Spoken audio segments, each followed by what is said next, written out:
possibly properly. There we go. How's that? Zero Cool Ninja is here. Mystic Drake, Frank the Tank. And let's see who else is here. 40 Auras. Penny Pong, Darren here. Duke and Ends of the Iggies are here. And we are good to go. Can you hear me? Testing, testing, testing to see if you can hear me. I've been having some audio issues lately and I want to make sure that you can. So, please chime in if you can hear me. I see Mystic Drake is here. All right, Zero Cool. Good evening, Mystic Drake. You can hear me. Perfect, perfect. So what I'm doing now, as you might imagine, I think I've mentioned this, that I was going to do some isopod prepping for an expo. So I've got some Armadillidium Gestroy Zingers here, one of my favorites. And I see that we have Invertebrate Person and Schoenmeister joined in as well. All right, so I'm going to switch these out. I'm going to put these right here and see if you can tell me what you see here. Thank you, Frank the Tank, for confirming. Awesome. So, making a pile of isopods over here. A pile of isopods, that sounds horrible. They are pretty in black and white, aren't they? The Zingers. I love Gestroy in the yellow, but the black and white is a really cool look too. So, what species do we have here? Not Magnificus. They're orange, somewhat like Magnificus, but these are smaller than Magnificus, and these are a conglobating species. This is a genus that's not terribly well represented in the hobby. I only know of maybe 2 from this genus that are in the hobby. Let's see. Paula likes them too. Cool. Rainey says, I'm currently drilling holes in tubs, prepping for my cultures of A. vulgata, Magic Potion American, A. maculatum zebra, A. paracai, and P. pruinosus powder blue. Awesome. Zero Cool. You're right. These are sometimes known as red hissers, or at least that's an appropriate term for them. They are Armadillidium officinalis orange crush. Frank the Tank got it. Yep, and so did Luch. And there is Laura from BioLives. Awesome. Good evening. Yep, Blake to Spain. Yep, this is Armadillidium. I'm not Armadillidium, this is Armadillo officinalis orange crush. They can actually hiss. They stridulate. They rub parts of their body together to create a hissing noise. It's more apparent with larger cultures and when they're irritated, but they are unique among isopods in the hobby, at least as far as I know. They're the only ones that actually do that. So, pretty cool. They do kind of have a ducky face. They have a fun face. So I'm going to move these out of the way. I've got a couple of cultures of those. And then we'll look at something else here.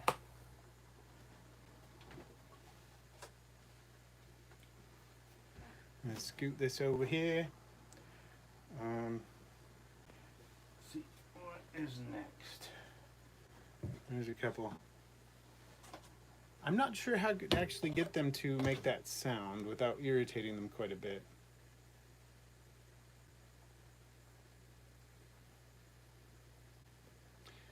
So I've never heard them do it, but apparently they can. And they get quite large, and they're a fun color. Darker than most Armadillidium vulgata orange forms. And they change over time, so they're pretty neat. So let's look at these now. Move this out of the way. Put these right here, and see if you can get a look at these. Very beautiful isopods, in my opinion. What do you think of those?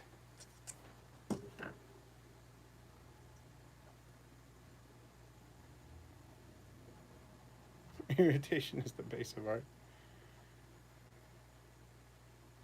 So as far as venting isopods, I have used both the large holes with vents and screens and things, and this multiple small hole. I just use multiple small holes in my isopod bins now mostly. I do have some bins with the larger ones in them, but when I drill a new bin, it's just the small holes.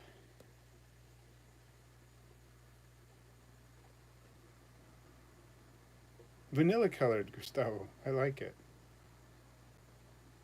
And Luch, you're right. Paolo, you're right. Yep, Espanoli, Duke and Enzo, yep. They are the Espanoli marbleized. I hope you can get a good look at them. Look at the colors on those things. It's more the pattern and the three different colored they marbleized. Yeah, very, very cool. These are kind of, I say they're underrated. I don't think that's an exaggeration to say they are underrated in the hobby. They should be kept more. They really should. They're small but very, very attractive, and they breed quickly. Pretty easy to work with. Alien cattle, okay. That's cool. Crack and Cresties love them too. And I do love their little eyes. Cappuccino with caramel jaw. That's descriptive of them too. Kind of like the Bolivaria of Armadillidium. I know what you mean. I'm not even sure how to elaborate on that, but I totally feel that. I feel that. So rainy, I do keep millipedes. I have a few different species of millipede right now. I have bumblebee millipedes. I have Spirostreptus. They changed the name. It used to be species 1 when I originally got them. They've changed the name. I don't remember what it is right now. I have some Hiltonius pulchris. I believe that's all I have, actually. As far as millipedes go, it's 3 different species, right? Yeah, 3 different species. That's what I've got right now.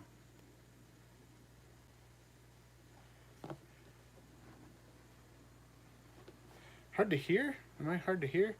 Dang it! Let me check my my microphone is on. Is my microphone not working? Maybe that's what's going on. Hopefully my microphone is. Here, let me adjust my microphone. Am I sounding okay? You got to do some testing with the microphone now and see what's going on. Okay, how about this? I'm going to cover my mic, covering my mic, and now I'm not covering my mic anymore. How is that? So my mic is pinned to me, and so I'm trying to figure out what's going on because it shouldn't be making a difference since the mic is pinned to my lapel here.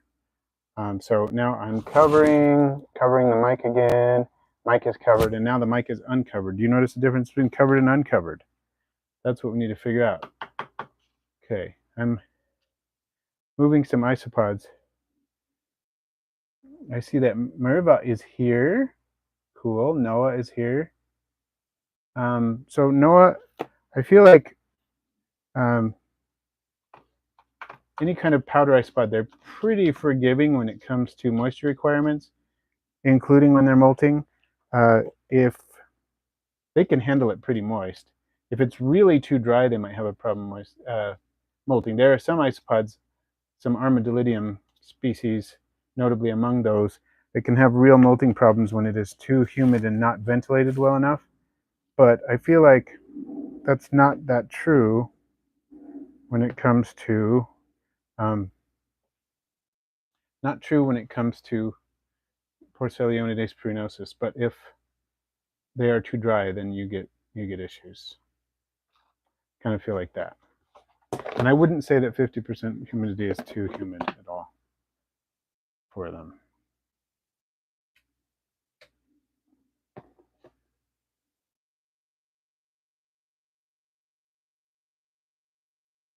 So do I need to be louder? Here, I want to try something. I'm going to unplug my mic. Tell me how I'm doing with the mic unplugged. This is the mic unplugged.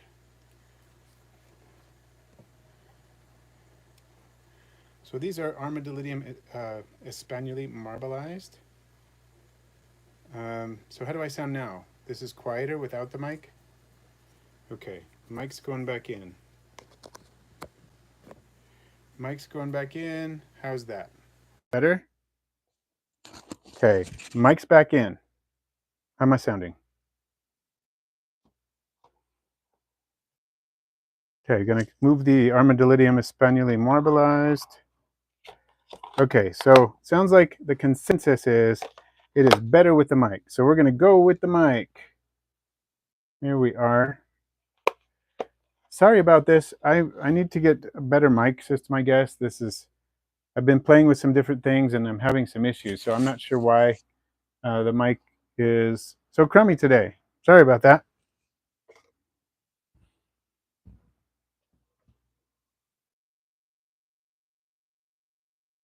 Okay, so it's louder with the mic. We'll keep the mic. All right. So who can tell me what isopods these are? Without something to scale them, they can get confused. Sometimes people get confused about these. But these are Porcellionides pruinosus Oreo crumbles, which a few of you said. One of these came in with an order of pak chong. That's kind of funny. Yep, Porcellionides pruinosus Oreo crumbles. One of my favorite species in general for bioactive setups, and one of my favorite species for a display setup because they are really active in the day. They are not inhibited by light very much, and we're definitely going to look at the flattest isopod I have, invertebrate person. Since you made a request for this flattest isopod, I'm going to do it after we do the next one. So those are coming right up. So thank you for your request. You have changed the course of history. Well, not the history. You've changed the course of the live stream. We can put it that way. Ooh, that one was crazy. That's not exactly what I meant to do, but I did it. So, okay. So after I do these next ones, did I put the right ones in the right bin? Yeah. Okay. So now you have seen the Oreo crumbles. Now you're going to see my absolute favorite Porcellionides pruinosus. By far, my favorite. Let's see where they're all hanging out. It's hard to predict where they're going to be. But so Mystic Drake, great question. Why so many isopods have kind of the milkback look to them? There's some others that do too. I don't know why. I bet they would eat Oreos. Not that they'd be good for them necessarily, but they would probably eat on these.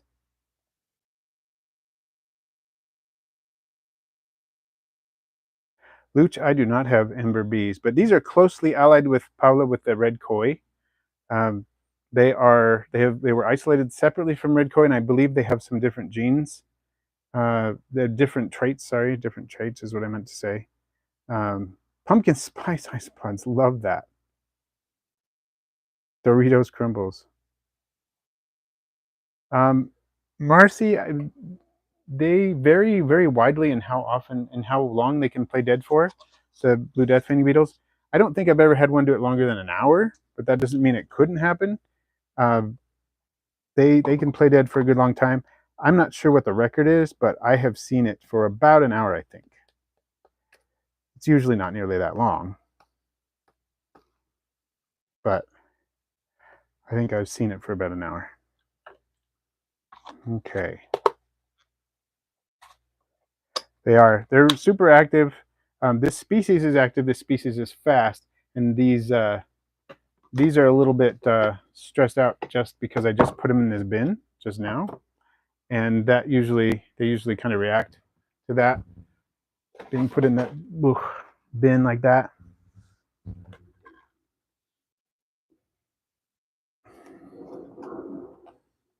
Just 1 second. Have a minor issue I need to address here with another one of the isopod enclosures. So I'm fixing that right now. Just a second. Be right with you. Okay. Looking at these containers,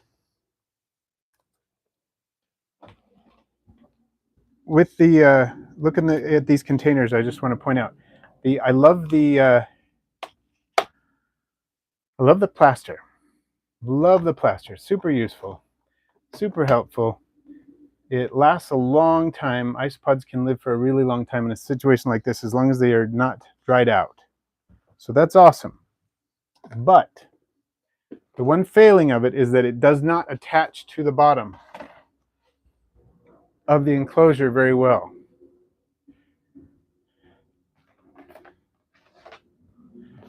And so it falls out. If it falls out, then it falls out, and there you are. It has fallen out. So let's see, Richie Rich. What happens when P. scaber orange koi breed with P. scaber orange Dalmatian? The first generation should look like wild types, gray, solid wild types. First generation. When you cross those gray, solid wild types to each other, you could get some interesting things going on, for sure.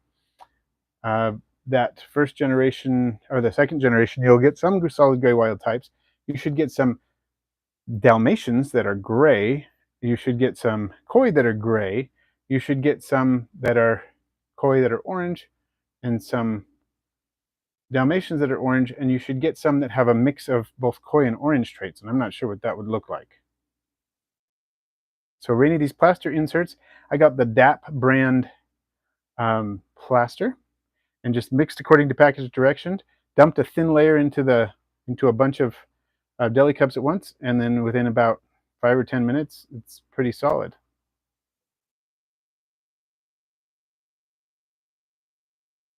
So Ruby has not had her babies yet, and that kind of makes me sad. Well, it does. I'm impatient. Let's put it that way. I am impatient for Ruby to have her babies. Been waiting a long time. She is so gravid. It's not even funny. She is very, very gravid. I need her to have her babies. And I just took a glance at her now as I was walking across the room, and she is still very, very gravid. So everybody, please, good vibes, prayers, thoughts, everything. We need it all. She needs to have those babies. So, who was it? Invertebrate person, where you were asking about? You were asking about my flattest isopod, I believe. We're just about to look at them. I'm prepping them right now, so be right with you.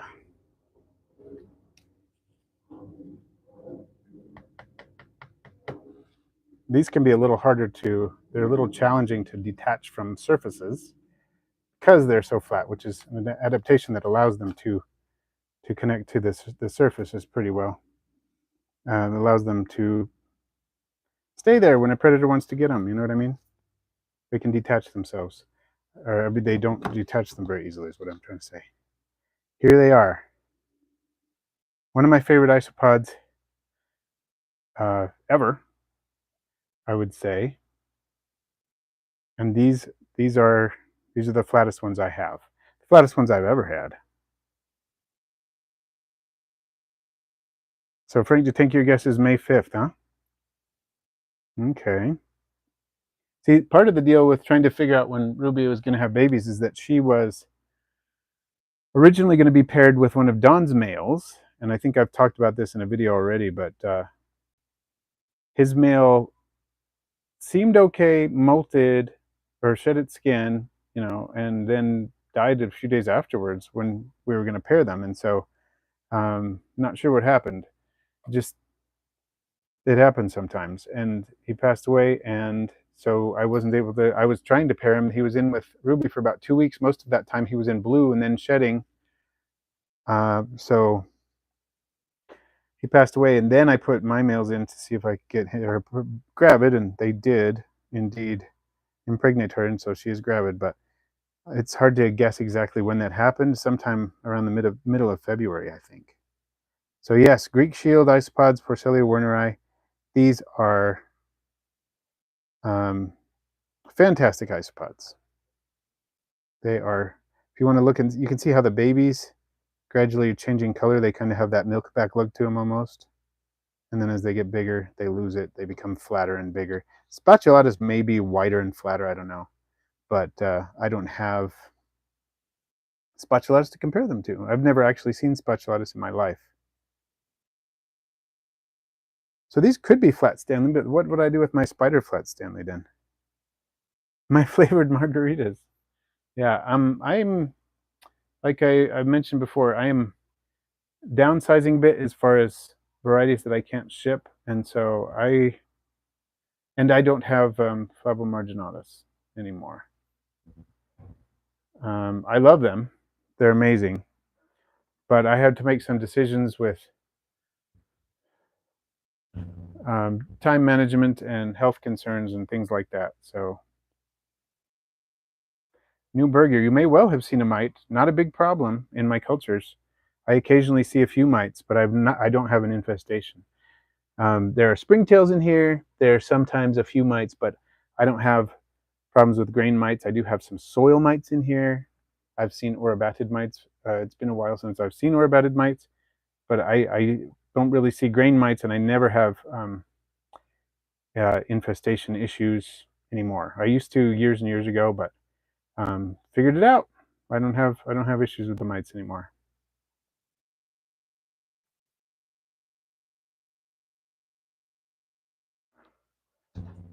Yeah, my fungus gnats, I occasionally have issues with fungus gnats, but they're not like super bad infestations because I have 2 catchy traps and a big, healthy sundew that help take care of them. So the springtails here are what used to be called Sinella curviceta, and I think it's called Cecobria something or other now. That is the species that is in here. That is my preferred species because one, I can ship it to most places. I have a permit to ship that species, and they're just quite adaptable. They do well in arid environments. Well, you know, not completely dry, but fairly arid environments. They do well in very moist environments. They do well with low ventilation. They do well with high ventilation. They're quite adaptable. So I like them a lot. They're very useful for bioactives. Love them. So I'm getting a couple of bins of these ready here. Putting lids on them.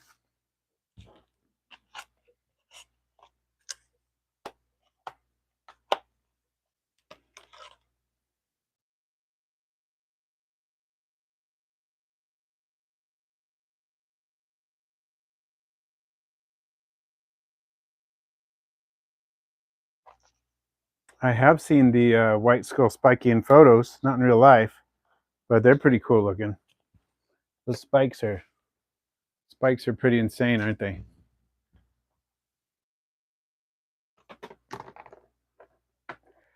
Do I have any Venezuela? I do have Venezuela parvus. That's the only one I've got, though.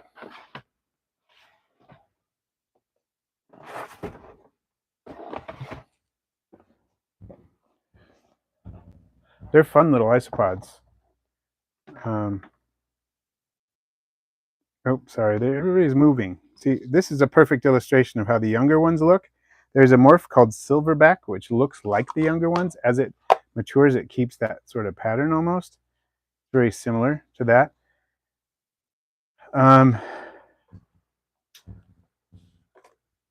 Let's see. Can I show off some parvus? I might be able to do that. I'm going to grab some a different isopod here for a second because I've already got it out here, and then we'll go from there. We can try to see if I can get the Venezuela parvus. They're a little hard to show on camera because they're small and they're shy. They tend to spend the time under the substrate. And the parvus that I have are the Dalmatian parvus. So they're a little showier than just plain old parvus. But I do have them. Let's see. I'm going to try to move somewhere where you can see more of these because... Yeah. And, you know, when I was beginning in the hobby and I was having trouble with mites a lot just years and years ago, I was really frustrated with them. And then I realized as time went on that you can usually get past that where mites are not a big problem. And I really have not had problems with mites being an issue for a long time. even if I occasionally see them. But I think part of the reason is because I have some predatory soil mites, which help to rid the cultures of things like grain mites. That certainly helps. So that's probably part of it. So we're going to move to these other isopods, and I'm going to see if I can dig up some parvus. Okay, let's take a look at these. Y'all try to figure out what these are. Yeah, there are several genera of predatory soil mites that eat other mites. Some of them eat springtails too. Some of them eat fungus gnat larvae. They eat quite a few different things. Okay, where's my Venezuela?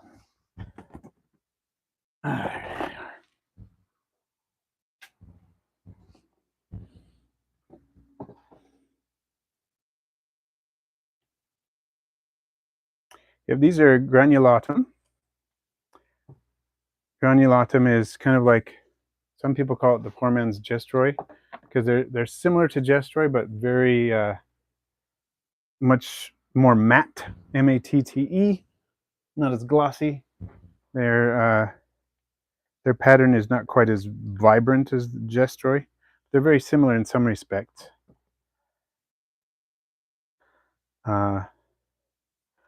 So let me see if I can get some.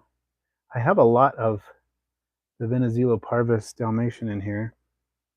They're just so tiny, and they stay tiny. They're a very small isopod.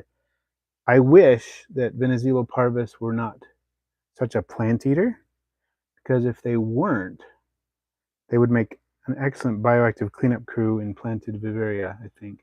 But because they're such plant munchers, they're not. They don't make great cleanup crew members for that reason, unless you don't mind your plants really getting munched. If you have some really aggressively growing plants in there, I suppose that could be okay. But they grow pretty densely, and they do the job if they're given an opportunity to reproduce enough to do well as a cleanup crew. So I'm getting some of these Dalmatians ready. Another thing is they're quite shy. So I'll show them to you, but you might not see much. You might just see a bunch of little conglobated pods and nothing else. We'll see how that goes. They're cute little things, though. That's for sure.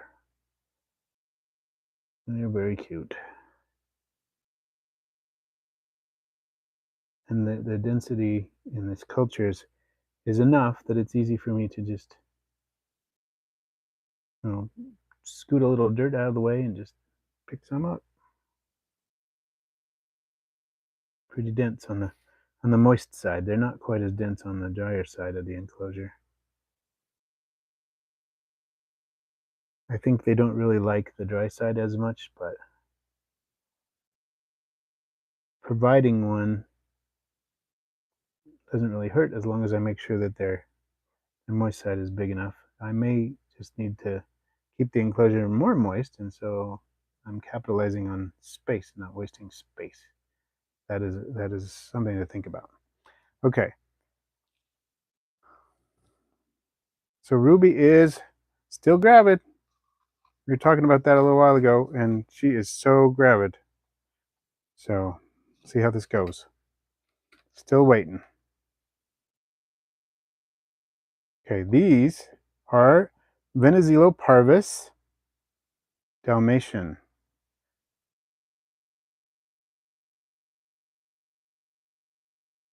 Yeah, good tip, Luch, about the mosquito bits and dunks. The only reason I haven't looked into beneficial nematodes, Beth, because I think they can certainly be effective controls, but I've heard that they can be detrimental to isopods as well, which is why the mosquito dunks are safer in that case. So Newberger, do you think people can just start a colony with just 5 isopods? It certainly has been done. Certainly has been done.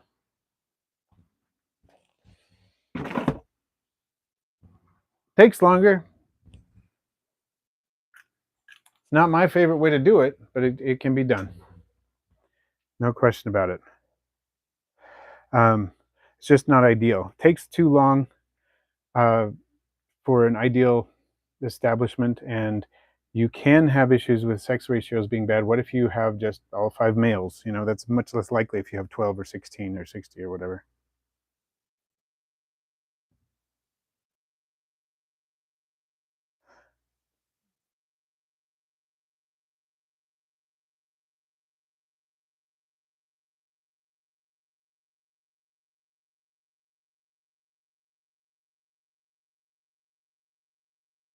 Yeah, very, very shy little isopods, these guys.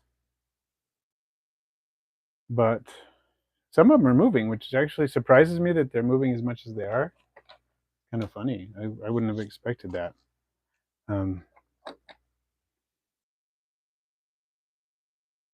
So there's some debate. Who's asking? I don't see the name. The name's not showing up very well. Does the low number bring genetic issues after a few generations? Not necessarily. There are many in the hobby who think the dangers of inbreeding with isopods and many other invertebrates, as far as that goes, are overblown, and that issues that are attributed to inbreeding may well just be issues with other things, husbandry or whatnot. So that's something to think about. I have started colonies with pretty low numbers on occasion, but I don't like to do it. Certainly with parthenogenic isopods like dwarf whites, it doesn't matter because they're not exchanging genetic material, they're simply cloning themselves, so it's not an issue at all. It just takes longer.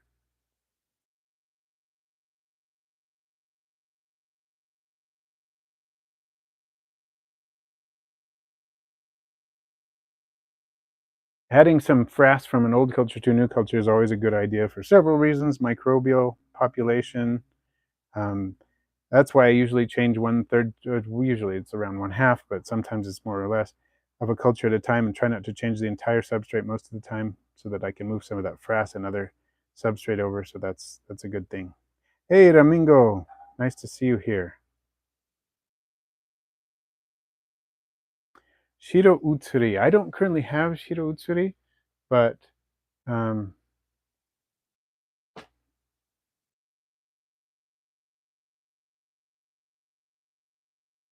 yeah, but maybe someday I will, especially if I can get someone who can help me with that.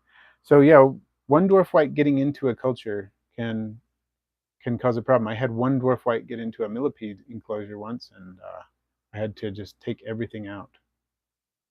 I do have panda kings. I just redid their substrate, in fact. See if we can take a look at them.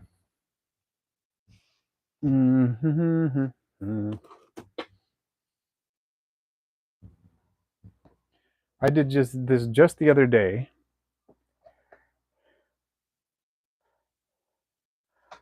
Going to move the camera around a bit for a moment so we can look at this different size enclosure. Had the camera down really low for the deli cups. You can see how small the maybe you can, maybe you can't. See how small the Venezuela parvus are. Okay, gonna put a lid on the Venezuela parvus. There they go. Moving some stuff out of the way.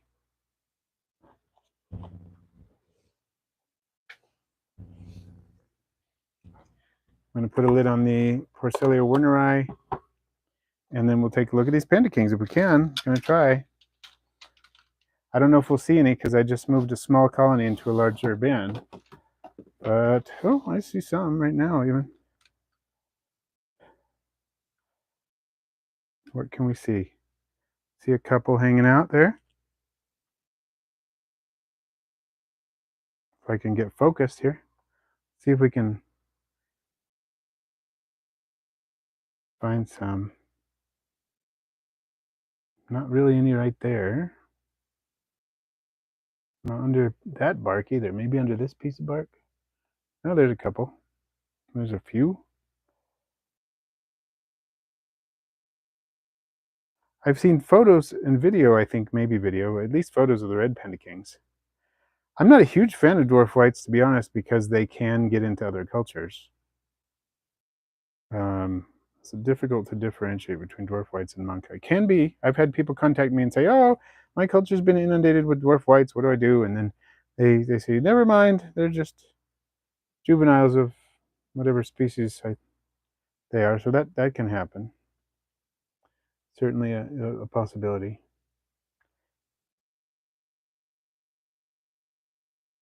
I don't have any Marulanella currently. I can't ship them. It doesn't really make sense for me to spend a lot of time, energy, space, so on them. They're amazing. They're gorgeous. If I could ship them, I would certainly be working with them. But I am not anymore.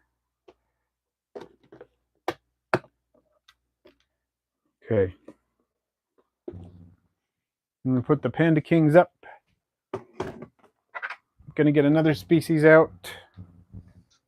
Apologize for the delay here, where you're looking at nothing.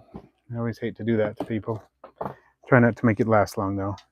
Now you can look at something. It's a blank, empty deli cup, but it's better than looking at my table, only slightly. But yeah, it's important to keep, if you're keeping dwarf whites, it's helpful to keep them separated. I 100% agree with you, Frank. Keep them in a different spot, different room if possible, different shelf if not, and that'll make a big difference. All right. Okay, that's cool. We got this colony going.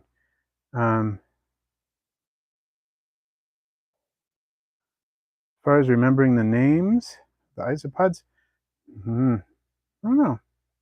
Maybe you're talking to somebody else, though. Sorry.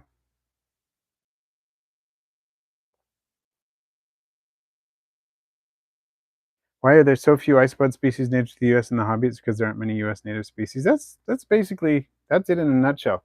There are native species in the hobby, but there aren't very many native species in the U.S., partly because of a glaciation event that basically scraped them off much of the continent. But there are a few. There are a few native species. I have at least one native species. Let's see if we can look at those for a second. Not sending any of those to the expo because I have a newer culture. I only got it in January from an invertebrate dude. So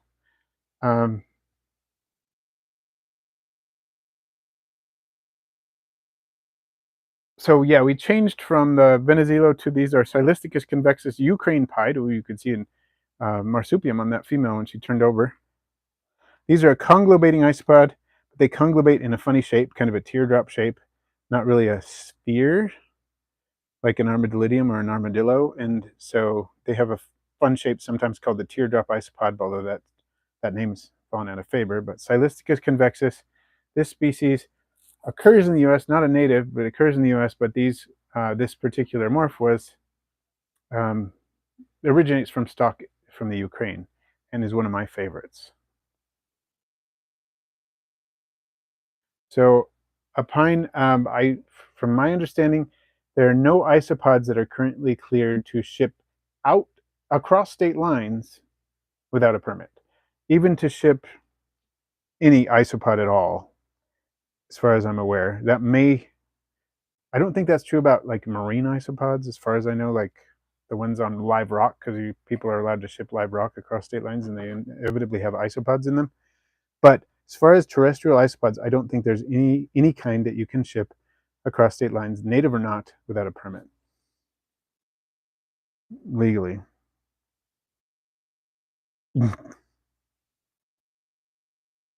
Oh, one of your friends lives in Sardinia and has P. spatulatus in his backyard.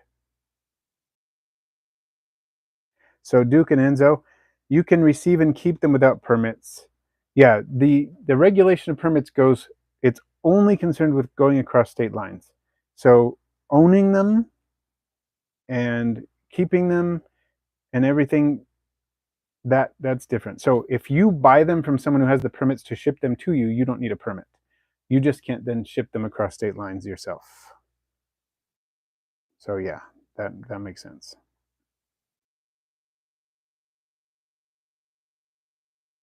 So isopods can be shipped to the US from the UK, but cockroaches not permitted. I did look into that a bit, and I talked to Carlos Blanco from Aphis about shipping isopods from the UK, and yeah, you can do it. I didn't ask him about cockroaches, but yes, basically, if it's a species that's permitted to be shipped, you can have it shipped to the US, and then you would need to breed it for a generation before you started distributing them, even if it's like Porcellio scaber or whatever.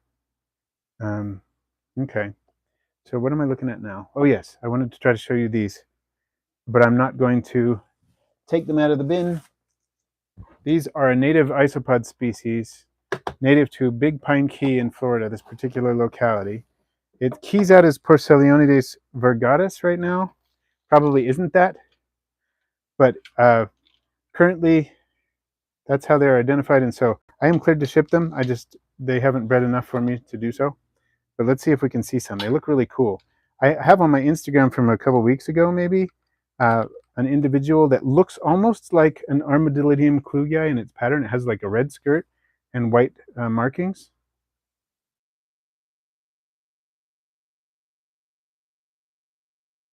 So let's see what we can find out. There's one. It's not the most brilliantly colored one I've ever seen, but they're very variable. It's almost like a granulatum in degree of patterning and whatnot. Pretty cool though.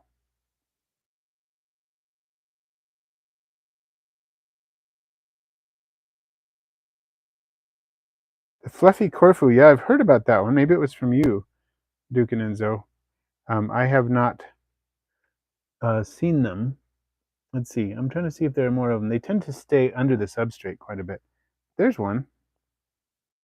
That one has markings almost like a gestroy.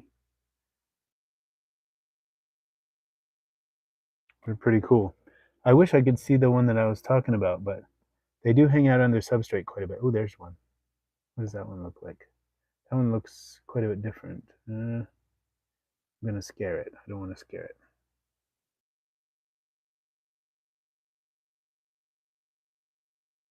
Look at that skirt on that one.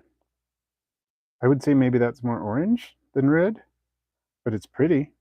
And this one isn't marked the same way as the other one I was talking about, but isn't that a pretty one? I wanted to put it on the piece of cork bark so it would sit still. Look at that skirt.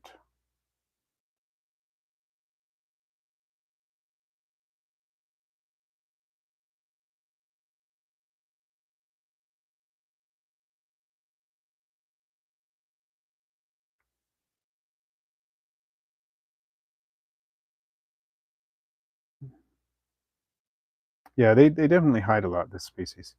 So theropod hunter, I could be interested in that. There are some isopods that are hard to get over here that are just like Porcellio scaber morphs and so on. Hard to get over here, but you can get them in the UK that I would love to have. If you ever have Tunisian pied, that's one I definitely want. Porcellio scaber Tunisian pied, 100%. Looking for that one. Let's see. I'm going to put this down here. This is a lovely isopod we're going to take a look at. You're going to be staring at sphagnum moss for a minute, but we'll get there. Okay. Did I moisten this down? Yeah. Okay. So one of the most underrated isopods that, I don't know, it just doesn't get enough good press, is this gorgeous creature here.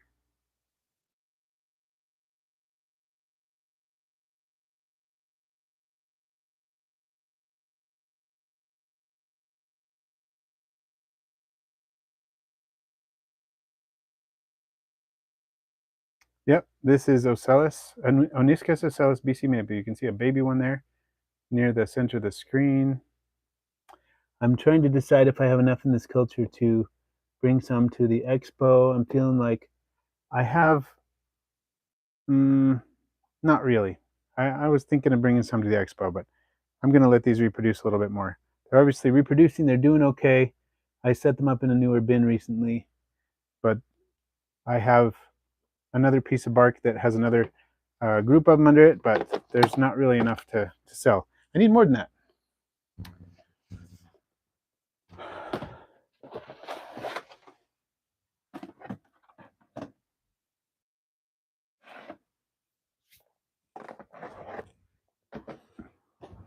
Here's another orange isopod, though.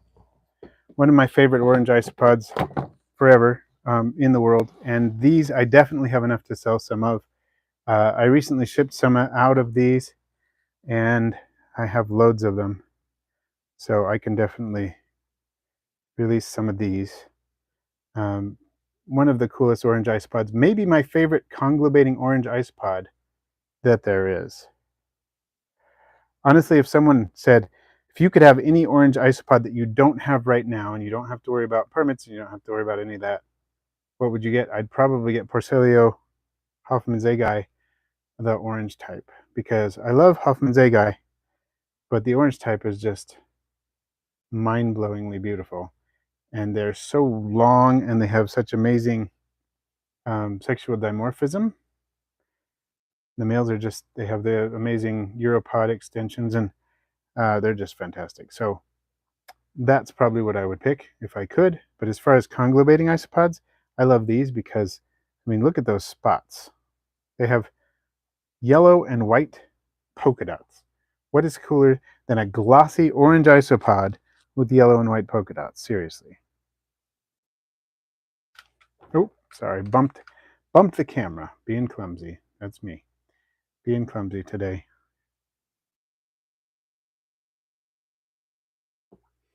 So yeah, Porcellio hoffmannseggi, orange. I probably won't get them anytime soon because I can't ship them. So I don't really have a good reason to get them, but they're amazing.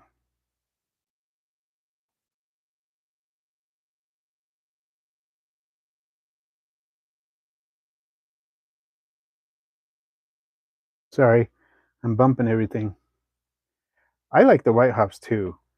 I am a fan of white isopods. If I have to pick between just like a straight white isopod and an orange isopod, I think I'm going to pick the orange most of the time. But I do really like um, the whites, the whiteouts.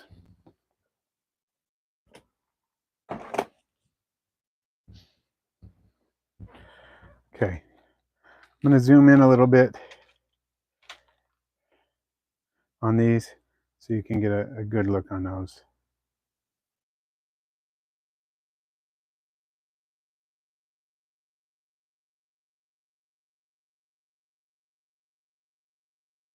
So I think the white hoffmannseggi are here. I think Invertebrate Dude has some. Who else has some that's in the U.S.? Moist, hello. Oh, you got some white hoffs. That's fantastic. And I'm glad I helped you start your invertebrate collection. That's what I love to hear. Getting people into the hobby. That's a big part of why I'm here. Love to hear that.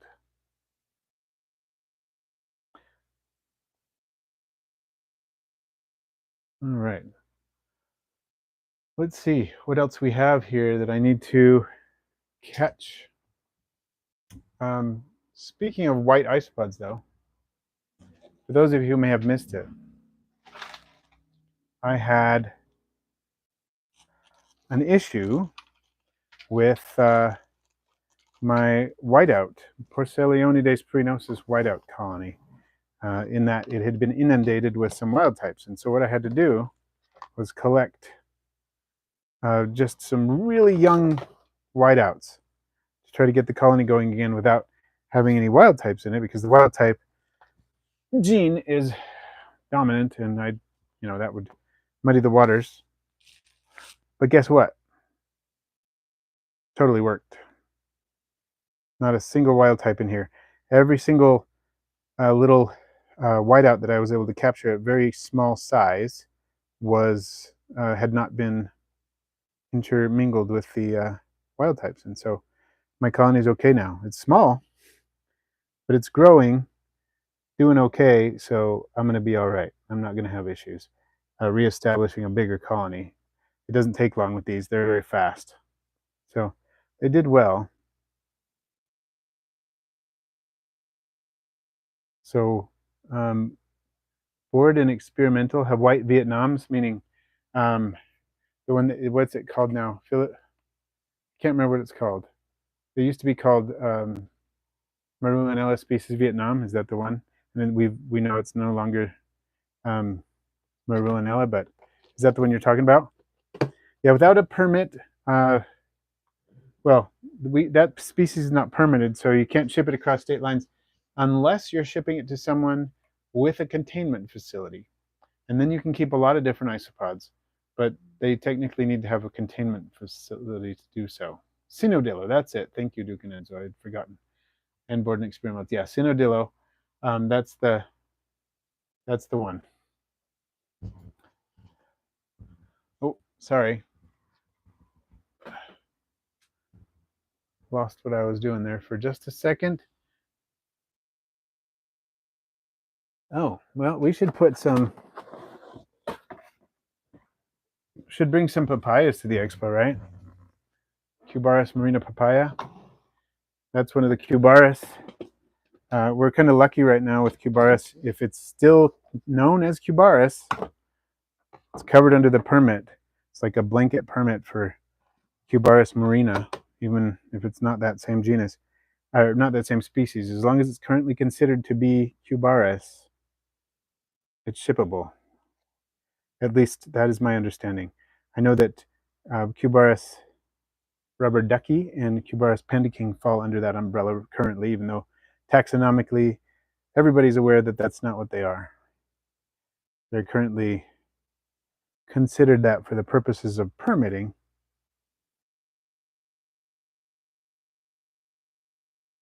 So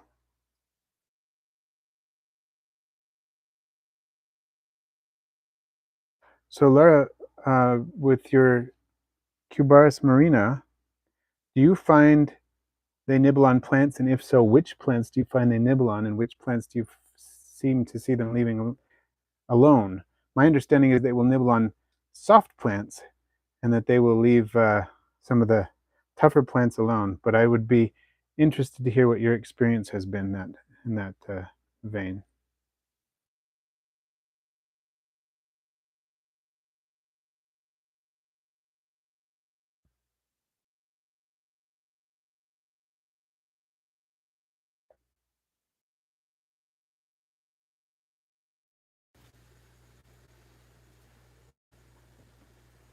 One of the pinker isopods in the hobby. So garter babies. We do not have garter babies yet. Still waiting. Still waiting on Ruby. She's so gravid. I wake up every morning and check on her, and I think that it's insane that she's still gravid, but she is. So I don't have any Legia right now. I've never actually had any. I have seen them in the wild. I think they're fantastic. It's amazing how aware they are, but I don't have any. Okay, great to know, because I was wondering what the limits were there, because moss seems to be just like, it's on the menu. If you're an isopod, moss is on the menu, but it's leaving other things alone. That's great to hear that Marina is doing that. That was my suspicion, and thank you for confirming it with your first-hand experience. That works.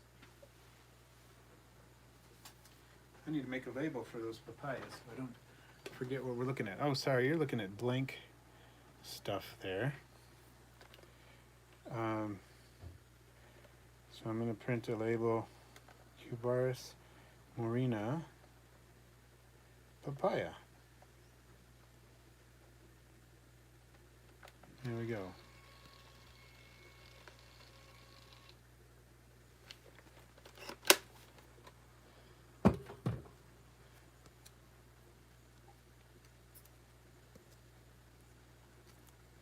Stag beetles. So Meredith, I have limited experience with stag beetles. I have had the species, the cottonwood stag beetle, which is, the name has been changed here and there. I can't remember if it's, why am I drawing a blank on the name? Mazama is the species name. Pseudolucanus, or is that what it is? I think it's Pseudolucanus mazama right now. And that species is native to my area. I've experimented just a little with keeping it. I would like to collect some this summer because you can collect them abundantly in July around my area, and see how I can do, because I got larvae from them. Larvae pupated and even came into adults, but the adults weren't awesome, and I think that the flake soil I was using was not fantastic. I think that's the thing. So I want to try again. So we'll see if I get a chance to try again. So there was one more species I was about to collect based on what somebody just said. What was it? Atlantoscia floridana. I do have a culture of Atlantoscia floridana, and it comes from roach crossing. They sent it, I purchased a 60 count, which I think is a good way to go if you can, and roach crossing had them for a good price. 60 count was not expensive, and so that's what I did. And let's see how they're doing. It's been, let's see, check the date. Thank you for the time warning. February 16th is when these were shipped to me, and a 60 count. I'm pretty confident I have more than 60 at this point. Let's pop this open and see what we've got. Oh yeah, there are probably at least 30 just right on that piece of bark. They're fast runners, and they dig in the substrate quite a bit, so they're not the most visible isopods, but they're excellent cleanup crew in very humid enclosures, so things like dart frog enclosures and whatnot. They're really good for that. Very fast. So I think part of the reason I wanted to get a hold of these, because these are an excellent alternative to dwarf whites, because they thrive in many of the same environments that dwarf whites thrive in, without having the issues of being parthenogenic pests, so to speak. So that's my reasoning there. This is a Destin, Florida, or Destin, Florida. I'm not sure how that's pronounced. Form, or locality is what I want to say. Locality. Sorry, when I'm moving things, sometimes my brain doesn't work. I don't think the Atlantoscia floridana are big plant eaters. That's my understanding.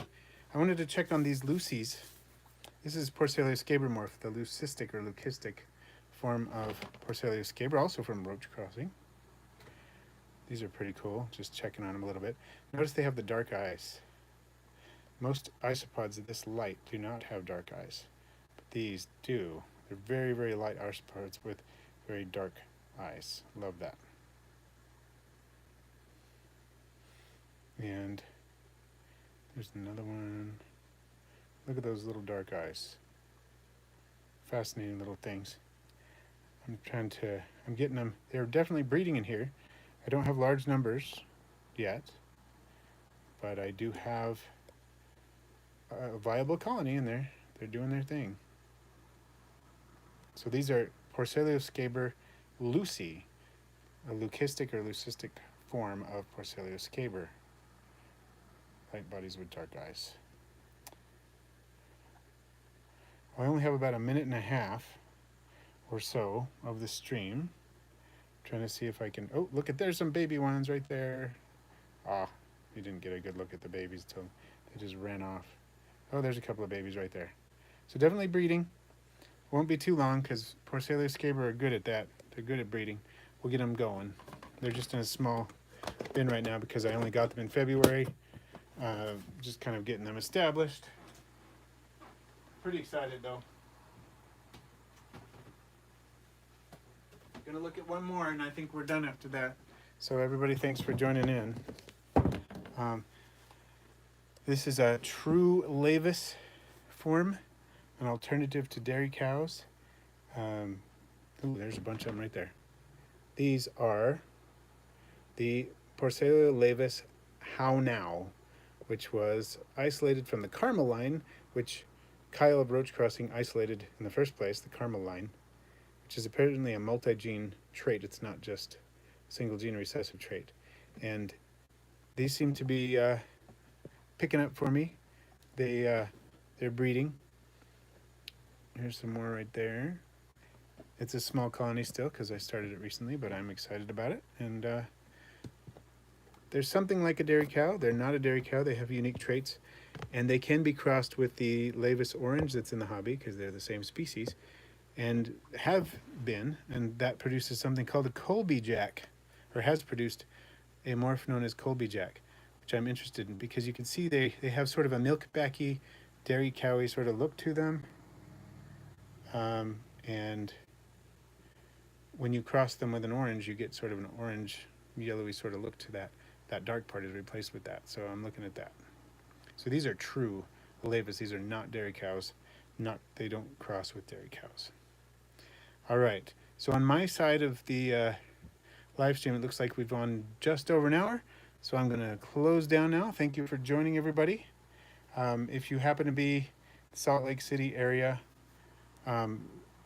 this weekend on Saturday, I will be at the Wasatch Reptile Expo. So some of you are in this area, and I'll see you there. And if not, I'll see you in the next one. Have a great day, everyone.